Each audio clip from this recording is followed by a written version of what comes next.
Olá, sejam bem-vindos a 21 Training Coaching. Eles falam Jogo Sushensky para o nosso tradicional informe diário para índices internacionais, válido para esta quarta-feira, 25 de setembro de 2013.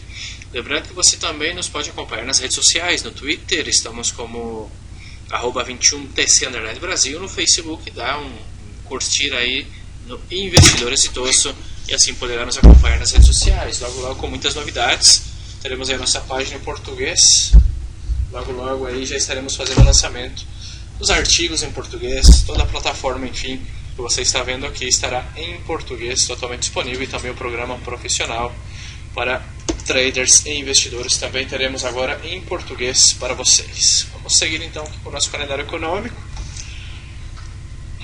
Vamos colocar aqui dia 25, temos uma sessão, uma quarta-feira bastante tranquila, quase nada de notícias de médio e alto impacto na sessão europeia. Vejam só, temos apenas 5h30 da manhã investimento em negócios, horário de Brasília, e pesquisa de varejo e distribuição às 7 da manhã, notícias de médio impacto para a Inglaterra, nada mais. Já na sessão americana temos aqui às 9h30 da manhã pedidos de bens duráveis, principais pedidos de bens duráveis mensal, notícia de alto impacto às 9h30, às 11 da manhã, vendas de casas novas, notícias de alto impacto também para os Estados Unidos, e só, nada mais. Então, não temos nenhuma notícia aí de alto impacto para esta sessão. Seguimos aqui então com o Standard & Poor's. Vemos que os índices americanos com certas correções. Esse Standard & Poor's, vemos que no semanal ainda é uma correção ordenada. Está nesse suporte menor. Veremos se fará um mínimo maior, um fundo ascendente para seguir uma tendência altista. Em caso de que rompa este suporte, entraria numa certa zona fluida e talvez venha visitar os 1.654 pontos. Já intradia no diário, vemos que hoje fechou a sessão praticamente com um doji em pleno suporte e romper 1.680. Por 4 horas aqui está nessa consolidação. Pode ser apenas uma consolidação em tempo e logo uma grande consolidação para romper uma acumulação e logo fazer a expansão até os 1.681. Se romper aqui 1.680 e inclusive a média móvel de 200 períodos, poderia ser o seguinte objetivo. Nós estamos esperando que faça o breakout em 4 horas e nos dê um padrão em 15 ou em 1 hora para uma venda. Já o Nasdaq é o índice com mais fortaleza dos americanos. Vemos que no diário é uma correção ordenada, não deixa de ser o mínimo maior, cumpre com a condição de pivô, de formação de pivô, porém pode falhar. E amanhã teremos, em caso de que falhe, esse possível movimento até os 3.188, confirmando-se assim uma B-formation no diário. Intradia em 4 horas, esperando rupturas destes suportes aqui.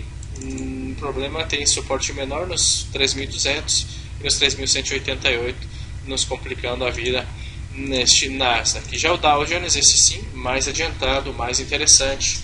Vemos que no semanal já fez a ruptura dos 15.313, se romper aí os 15.115, próxima parada. No diário está aí tentando confirmar o breakout, o problema é que já se estende um pouco em velas, 1, 2, 3, 4, 5 velas no diário, mas sim, poderia fazer um movimento até os 15.180 aproximadamente. No 4 horas, vemos aqui que poderá formar um lower high, um pivôzinho de baixa, se romper SMA 200 períodos, você poderia pensar em alguma operação. O problema é que o stop loss é bastante amplo e geraria apenas para 1 a 1. Assim se poderia buscar uma antecipação em 1 hora ou em 15 para operar esta fluidez intradia no Dow Jones. Já na Europa, DAX 30 totalmente lateral, nada a fazer nesse índice, apresentando aqui em 4 horas um repiquezinho, porém pode ser um ombro, cabeça a ombro, esperando o desenvolvimento. Vamos traçar aqui uma diretriz e fazer a ruptura dessa LTA. Se romper, poderá apresentar um movimento até os 8.577. Se romper, os 8.519 para este DAX. Já em Paris, o K40, vemos que no diário também uma sessão bastante lateral. Em 4 horas praticamente temos um lower high ainda que a correção seja profunda, é um fundo, um topo descendente.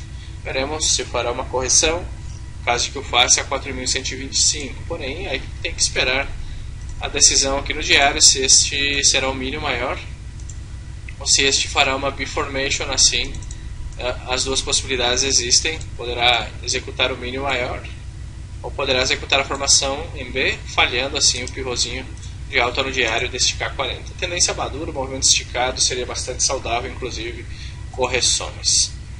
Seguimos, vamos com o Eurostock 50. Igual, a mesma situação. No diário vemos que, ainda que seja uma correção profunda, não deixa de ser um fundo ascendente. Poderia apresentar este movimento e seguir repicando até os 2.957. Porém, poderá falhar e apresentar uma V-Formation ou um Bearish Sandwich até os 2.850 ou 2.870 aproximadamente no diário. Seguimos com o FTSE, o índice de Londres. Este bastante debilitado, vemos que no diário segue nesse suporte. Para pensar em vendas, eu esperaria a ruptura dos 6.500, espaço até os 420 aproximadamente. No diário, intradia, vemos que aqui está esse EMA200 períodos. Aqui está o problema, temos média, suporte bastante conflitivo este FTSE. Já o AUS 200, o índice australiano, ainda que no semanal é um possível mínimo maior, no diário vemos que tem que fazer a ruptura dessa LTB, dessa LTA, romper esse suporte para entrar em zona fluida e talvez nos apresentar algum padrão de continuação baixista. E o índice Nikkei, o índice de Tóquio, vemos totalmente lateral no diário para compra somente acima dos 15.000. Enquanto não fizer a ruptura dos 15.000, não vejo muitas possibilidades para este índice Nikkei. Muito bem, vamos estar aí pendentes. Acredito que o Dow Jones poderá apresentar oportunidades, assim como o Standard & Poor's. Muito bem, sou o Diogo Grasuchensky, espero vocês amanhã no nosso canal Trader ao Vivo. Um abraço e fiquem com Deus. Tchau, tchau.